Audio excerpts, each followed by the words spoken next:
Hello everyone. पिछली video में हमने हमारे मेजर क्रॉप्स वाले टॉपिक को कंप्लीट किया था।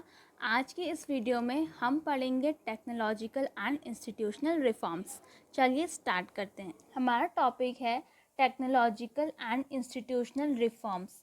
Reforms means changes. तो इस टॉपिक में हम पढ़ेंगे कि टेक्नोलॉजिकली क्या चेंजेस आए एंड इंस्टीट्यूशनली क्या चेंजेस आए। चेंजेस किस में आए? एग्रीकल्चर में। एग्रीकल्चर में टेक्नोलॉजिकली एंड इंस्टीट्यूशनली कौन कौन से चेंजेस आए वो इस टॉपिक में हम पढ़ेंगे। तो सबसे पहले इसके अंडर है why it is required, means हमें एग्रीकल्चर में टेक्नोलॉजिकल या इंस्टीट्यूशनल चेंजेस की ज़रूरत क्यों है। इसमें सबसे पहले पॉइंट है agriculture practised thousand of years. Means हमारी कंट्री इंडिया में जो एग्रीकल्चर है हम हज़ारों साल से करते हुए आ रहे हैं, बट फिर भी जो एग्रीकल्चर है वो इतना डेवलप नहीं है जितना उसे होना चाहिए। किसी भी एक्टिविटी को अगर हम हज़ारों सालों से प्रैक्टिस करते आ रहे हैं तो उसका अच्छा खासा डेवलपमेंट होना चाहिए, बट एग्रीकल्चर के साथ ऐसा नहीं है। इसीलिए ये हमारी रिक्वायरमेंट बन जाती है कि हम कुछ टेक्नोलॉजिकली या इंस्टीट्यूशनली चेंजेस लाएं।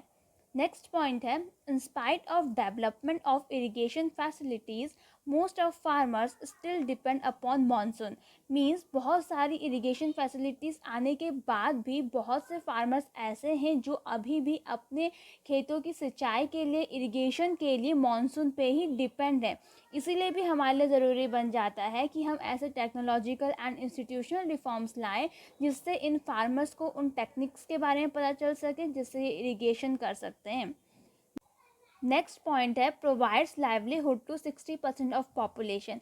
मीन्स एग्रीकल्चर जो है हमारी कंट्री की 60% पॉपुलेशन को लाइवलीहुड प्रोवाइड करता है, और क्योंकि 60% पॉपुलेशन जब एग्रीकल्चर पे ही डिपेंड है तो ये ज़रूरी बन जाता है कि वो एग्रीकल्चर अच्छे से डेवलप हो ताकि इन पीपल्स की भी लाइवलीहुड अच्छी हो। इसीलिए भी हमको इन चेंजेस की ज़रूरत है। नेक्स्ट पॉइंट है टू इंश्योर फूड सिक्योरिटी। हमारी कंट्री में फूड सिक्योरिटी इंश्योर करने के लिए भी ज़रूरी है कि जो एग्रीकल्चर है वो अच्छे से डेवलप हो। जब वो एग्रीकल्चर डेवलप होगा तभी हमारे पास इतना आउटपुट आ पाएगा कि हम सबको फूड प्रोवाइड कर सकें। सबको फूड प्रोवाइड करने को ही फूड सिक्योरिटी कहते हैं। फूड सिक्योरिटी मीन्स हमारी कंट्री में सबको हम फूड दे सकें, मिनिमम अमाउंट ऑफ न्यूट्रिशन दे सकें। और वो कब होगा? जब एग्रीकल्चर वेल डेवलप्ड होगा, और एग्रीकल्चर को वेल डेवलप करने के लिए ये चेंजेस लाना ज़रूरी है। नेक्स्ट है ग्रोइंग पॉपुलेशन ग्रेटर डिमांड।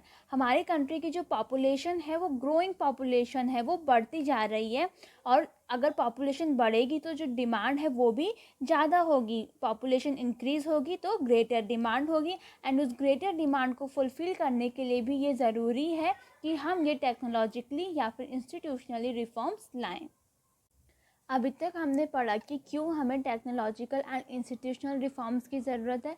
अब हम पढ़ेंगे क्या क्या रिफॉर्म्स लाए गए, क्या क्या चेंजेस लाए गए।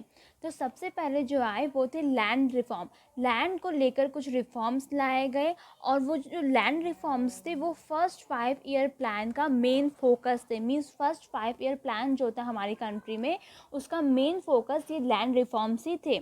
अब ये लैंड रिफॉर्म्स क्या क्या हैं? collectivization, consolidation of holdings, cooperation and abolition of zamindari etc. Collectivisation क्या होता है? राइट ऑफ इनहेरिटेंस के चलते क्या हो गया था कि जो लैंड होल्डिंग्स थी वो बहुत ही स्मॉल साइज में डिस्ट्रीब्यूट हो गई थी, जिसकी वजह से लैंड पे तो प्रेशर पड़ ही रहा था, लेकिन उसके चलते क्या हो रहा था कि जो हमारा आउटपुट है वो भी कम निकल के आ रहा था। इसीलिए स्टेप लिया गया गवर्नमेंट के द्वारा कि जो अलग अलग लैंड होल्डिंग्स हैं, जो स्मॉल लैंड होल्डिंग्स हैं, उनको जोड़कर एक लैंड होल्डिंग बनाया गया। उसी को बोलते हैं कलेक्टिवाइजेशन। देन है consolidation of holdings. Consolidation of holdings क्या होता है? जैसे एक फार्मर है और उसकी जो लैंड है उसके पास अलग अलग है।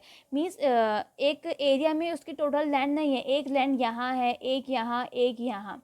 तो कंसोलिडेशन ऑफ होल्डिंग्स में बेसिकली क्या किया गया, जो एक फार्मर है उसकी जो अलग अलग जगह में लैंड है उसको उसे एक ही जगह में दिया गया।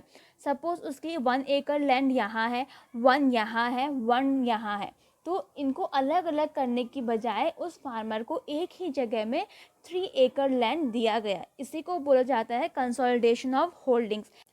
ऐसा क्यों किया गया? ताकि जो फार्मर है उसका जो कॉस्ट है क्रॉप को ग्रो करने का वो कम आए।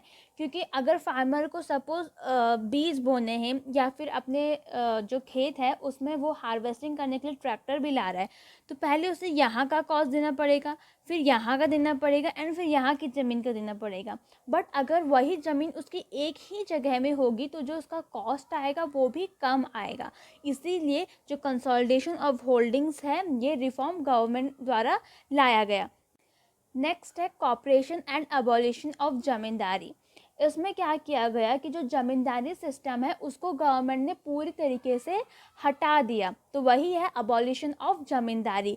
एंड कॉपरेशन, जो फार्मर्स हैं उनके बीच में कॉपरेशन लाया गया, उनके लिए कोऑपरेटिव सोसाइटीज़ भी बनाई गई। तो ये कुछ लैंड रिफॉर्म्स थे जो गवर्नमेंट द्वारा लाए गए। अब जो ये लैंड रिफॉर्म्स थे वो तो गवर्नमेंट ने बना दिए, बट इनका जो इम्प्लीमेंटेशन था वो अच्छे से नहीं हो पा रहा था, जिसकी वजह से हमें अच्छे रिजल्ट्स देखने में नहीं आ रहे थे। इसलिए अब जो गवर्नमेंट है वो न्यू रिफॉर्म्स लेकर आई। 1960s एंड 1970s में गवर्नमेंट जो है एग्रीकल्चरल रिफॉर्म्स लेकर आई। एग्रीकल्चरल रिफॉर्म्स में क्या क्या आया? Green revolution and white revolution. अब ये क्या होते हैं? ग्रीन रिवॉल्यूशन में क्या हुआ था? HYV सीड्स को लाया गया था, जिससे कुछ क्रॉप्स का बेटर प्रोडक्शन हो रहा था, ज़्यादा आउटपुट निकल के आ रहा था। देन फर्टिलाइजर्स को लाया गया था, इरिगेशन की न्यू टेक्निक्स को लाया गया था, केमिकल इनपुट्स को लाया गया था, एंड जो फार्मिंग है उसके साइंटिफिक मेथड को भी इंट्रोड्यूस किया गया था ग्रीन रिवॉल्यूशन में। और वाइट रिवॉल्यूशन बेसिकली जो है डेयरी प्रोडक्ट्स के लिए लाया गया था, एंड वाइट रिवॉल्यूशन को ऑपरेशन फ्लड भी बोलते हैं। बट जो ये एग्रीकल्चर रिफॉर्म्स थे इसका जो रिज़ल्ट आया वो आया, लेकिन सिर्फ कुछ ही एरियाज़ में कंसंट्रेटेड होकर रह गया। पूरी कंट्री में एग्रीकल्चर रिफॉर्म्स का रिज़ल्ट देखने को नहीं आया, सिर्फ कुछ ही एरियाज़ में इन एग्रीकल्चर रिफॉर्म्स का रिज़ल्ट देखने को मिला। इसीलिए 1980s एंड 1990s में जो है गवर्नमेंट एक और रिफॉर्म के साथ आई। अब देखते हैं कि 1980s एंड 1990s में गवर्नमेंट कौन से रिफॉर्म्स लेकर आई। In 1980s and 1990s, a comprehensive land development program was initiated which included both institutional and technical reforms. 1980s and 1990s में basically government जो है एक land development program लेकर आई, और इस लैंड डेवलपमेंट प्रोग्राम में इंस्टीट्यूशनल रिफॉर्म्स भी थे एंड टेक्निकल रिफॉर्म्स भी थे। अब देखते हैं कि रिफॉर्म्स क्या क्या थे। तो सबसे पहले है provision for crop insurance against draft, flood, cyclone, fire and disease. इसमें बेसिकली क्या है कि जो गवर्नमेंट है जो फार्मर्स की क्रॉप होती है उसके लिए एक इंश्योरेंस स्कीम लेके आई, इंश्योरेंस का एक प्रोविज़न लेके आई क्रॉप्स के लिए। अगर कभी भी कोई नेचुरल क्लैमिटीज़ आती हैं जैसे flood, cyclone, fire and disease, इनको हम रोक तो नहीं सकते हैं, बट हाँ इसके लिए हम कुछ प्रिपरेशन कर सकते हैं।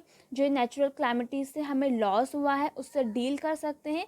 इसी को देखते हुए गवर्नमेंट जो है क्रॉप इंश्योरेंस प्रोविज़न लेके आई, जहाँ पे जो अगर फार्मर की क्रॉप है वो डिस्ट्रॉय हो जाती है किसी नेचुरल क्लैमिटीज़ की वजह से, तो उसको पूरी तरीके से लॉस ना हो, कुछ अमाउंट हो जिससे फार्मर को कॉम्पनसेट किया जा सके, जिससे फार्मर्स फिर से सर्वाइवल कर सकें। तो इसीलिए गवर्नमेंट जो है क्रॉप इंश्योरेंस प्रोविज़न लेके आए। नेक्स्ट है एस्टैब्लिशमेंट ऑफ ग्रामीण banks, cooperative societies and banks. Next reform ये था कि जो गवर्नमेंट है वो रूरल एरियाज़ में ग्रामीण banks, cooperative societies and banks को इस्टेब्लिश करने लगी, ताकि जो फार्मर्स हैं वो इन बैंक्स के पास आकर लोन लें, ना कि किसी मनी लैंडर से। क्योंकि जो मनी लैंडर्स होते हैं वो बहुत high rate of interest charge करते हैं, और कुछ केसेस में ऐसा होता है कि जो रेट ऑफ इंटरेस्ट होता है वो फार्मर की इनकम से भी ज़्यादा होता है और उसे फार्मर पे नहीं कर पाता है। इसीलिए इन बैंक्स का इस्टेब्लिशमेंट हुआ ताकि फार्मर को अच्छे इंटरेस्ट रेट पे लोन मिल सके और वो उसको आसानी से रीपे भी कर सकें। नेक्स्ट है किसान credit card personal accident insurance scheme. इसमें क्या था कि जो गवर्नमेंट है वो KCC एंड PAIS स्कैम लेके आई, जिसमें जैसे नेम से ही समझ में आ रहा है किसान क्रेडिट कार्ड, ये एक कार्ड है जिसके ज़रिए किसान क्रेडिट ले सकता है। क्रेडिट मीन्स यहाँ पे लोन है। इस कार्ड का बेनिफिट क्या था कि जो किसान है, जो फार्मर है, उसको बहुत ही लो रेट ऑफ इंटरेस्ट पे लोन मिल जाता है। नेक्स्ट है पर्सनल एक्सीडेंट इंश्योरेंस स्कैम। इसमें क्या है, बेसिकली अगर किसी पर्सन का कोई एक्सीडेंट हो जाता है तो गवर्नमेंट उसको फाइनेंशियली कंपनसेट करती है ताकि एटलीस्ट वो अपनी लाइवलीहुड को चला सके। नेक्स्ट पॉइंट है special weather bulletins and agricultural programs for farmers on TV and radio. Next reform government क्या लेकर आई कि फार्मर्स के लिए जो गवर्नमेंट है उन्होंने special weather bulletins and agriculture programs चलाए, एंड जो प्रोग्राम्स थे वो टीवी या रेडियो में ब्रॉडकास्ट होते थे। इन प्रोग्राम्स का बेनिफिट क्या था कि अगर कोई वेदर फॉरकास्ट है तो गवर्नमेंट टीवी या रेडियो के ज़रिए पहले ही फार्मर्स को बता देती है, जिससे वो पहले से ही प्रिपेयर रह सके, या फिर जो साइंटिफिक मेथड्स होते हैं वो फार्मर्स तक पहुंच सके, इसलिए भी प्रोग्राम चलाए गए। एंड इससे क्या होगा कि जो हमारा एग्रीकल्चर होगा वो बहुत ही तेज़ी से या फिर बेटर तरीके से डेवलप होगा। नेक्स्ट पॉइंट है minimum support price and procurement prices. MSP minimum support price क्या होता है? ये वो प्राइस होता है जो गवर्नमेंट जो है फार्मर को पे करती है। जब गवर्नमेंट फार्मर से कोई एग्रीकल्चर प्रोडक्ट डायरेक्टली परचेज करती है उस वक्त जो गवर्नमेंट होती है वो एमएसपी पे करती है।